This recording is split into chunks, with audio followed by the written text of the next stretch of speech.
Tony La Russa. There is no shortage of video topics to make regarding him. He's one of the greatest managers of all time, but also has a long list of questionable and controversial moments not only in his baseball career, but his personal life as well. He was involved in multiple spats with both reporters and opposing managers, didn't know the rules of the game, and on a video I made in the past, decided to have one of the greatest sluggers of all time in Mark McGwire sacrifice bunt with the winning run in scoring position in the American League Championship Series. However, this video is not about a done moment from his career. Instead, it's about an interesting, unique set of decisions La Russa made as a manager. Well, it was one decision per se, but he repeated it several times over the course of a week. It's one of the most quirky ideas a manager ever had in MLB history, and to my knowledge, we've never seen anything like this before or since. The strategy came while La Russa was a manager of the St. Louis Cardinals in the year 2000. The Cardinals were coming off 3 consecutive disappointing seasons and had just a single playoff appearance in the previous 12 seasons entering 2000. Yeah, 2023 is really the first time since the late 90s the Cardinals were the runt of the National League. For how underwhelming St. Louis is now, that was mostly the norm for a few seasons a quarter century ago. However, despite the lack of success, the Cardinals performed well in 2000. The team acquired several new players to bolster the roster, including Jim Edmonds, Fernando Vina, and Edgar Renteria. On the pitching staff, the team acquired ace Darryl Kyle and closer Dave Veers. From the farm system, St. Louis saw the emergence of slugging right fielder J.D. Drew and rookie phenom pitcher Rick Ankiel. The Cardinals were a different-looking team and rightfully performed differently, as they were comfortably in first place in the National League Central by the All-Star break. It was at this time the club lost its star first baseman Mark McGwire to a knee injury. We all know just how great a hitter Mark McGwire was, so I won't even go into detail about his career. While that year was the penultimate season of his career, McGwire was still one of the hottest hitters in baseball up until his injury. At the time he was sidelined, he was slashing .303 with a .483 on base and .747 slugging for 1.230 OPS and 230 adjusted OPS. His then 30 home runs were also leading all of Major League Baseball. The knee injury sidelined him for a while and he was unable to run or field due to it. While St. Louis may have lost its top slugger, they continued their success, running away with first place in the division all year. Entering September, the Cardinals had a comfortable lead for first place and were one of the best teams in baseball in spite of the injury. They had an 8.5 game lead over the second place Cincinnati Reds with 29 games left in the season and had the division all but wrapped up. That's when the ball club made the unusual decision to activate McGwire from the disabled list once the rosters expanded. Although he was activated, McGwire was not 100% healthy. Despite spending 2 months on the disabled list and numerous treatments, McGwire was added back to the roster nevertheless. Why though?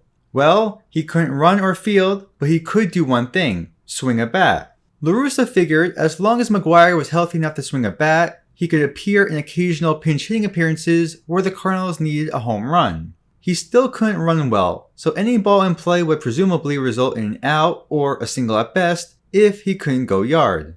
McGwire is, of course, one of the greatest home run hitters ever, so keeping him on the roster for special pinch hitting roles seems like a decent idea. Back in 2000, the expanded rosters that occurred every September allowed teams to keep up to 40 players on the active roster at all times. Since there were so many options available to replace McGwire, La Russa should face zero issues with this plan. Pinch hit McGwire when you need a home run, and replace him with a pinch runner or defensive substitute following every plate appearance with one of the many players available. It kinda reminds me how many teams have added Terrence Gore to the active roster once the expanded roster started. As someone whose only role on the team is to run and steal bases, it doesn't make sense to keep him on the roster during the full season. But when you're in a playoff hunt and have extra spaces to use, why not burn a spot with someone that can make a huge impact late in a critical game? Same idea with McGwire. Why not activate him for the few instances the Cardinals might need a home run? Normally, this would be a non-story. It's a clever but minimal idea. However, it is video-worthy because of the way La Russa used McGwire. I'm sure many might be confused. Isn't there only one way to use a pinch hitter? Well, when the rosters expanded from 25 men to 40 and McGwire came off the disabled list, the Cardinals were on a road trip, naturally meaning they bat first before taking the field. Tony La Russa decided that instead of pinch hitting McGwire late in the game, he would instead put him in the starting lineup, let him take an at-bat in the top of the first, then replace him with the original starter after the at-bat. He was essentially starting the game as a pinch hitter, and La Russa didn't do this idea just once, he did it 6 times. How did it work out? Well, let's go through all the plate appearances. In the first game, on September 8, 2000, Mark McGwire was penciled in second in the starting lineup in a game against the Milwaukee Brewers as the starting second baseman. Mark McGwire played in nearly 1,900 games across his long career and had never once played second base in his life. Naturally, he didn't take the field in that game at second, but it's funny to see second base next to his name. In his only at-bat of the game, McGwire struck out, and in the bottom of the first, was replaced at second base by infielder Craig Paquette. In the next game, McGwire was once again written as the starting second baseman, batting second. He would pop out in his only at-bat before being replaced by Placido Polanco in the bottom of the first. Not off to a good start. In the third game on September 10th, still batting second as the second baseman, McGwire was hit by a pitch and Polanco came in to replace him again, this time as the pinch runner. On September 11th, in the first game against the Pirates in Pittsburgh, McGwire finally did what was expected. He hit a 2-run home run off starter Jose Silva. It was his 4th consecutive game batting second as the second baseman, and once the first inning ended, he was replaced yet again by Placido Polanco. In the 5th game of this experiment, La Russa changed up the lineup. Instead of batting second as the second baseman, McGwire was the leadoff hitter penciled in as the left fielder.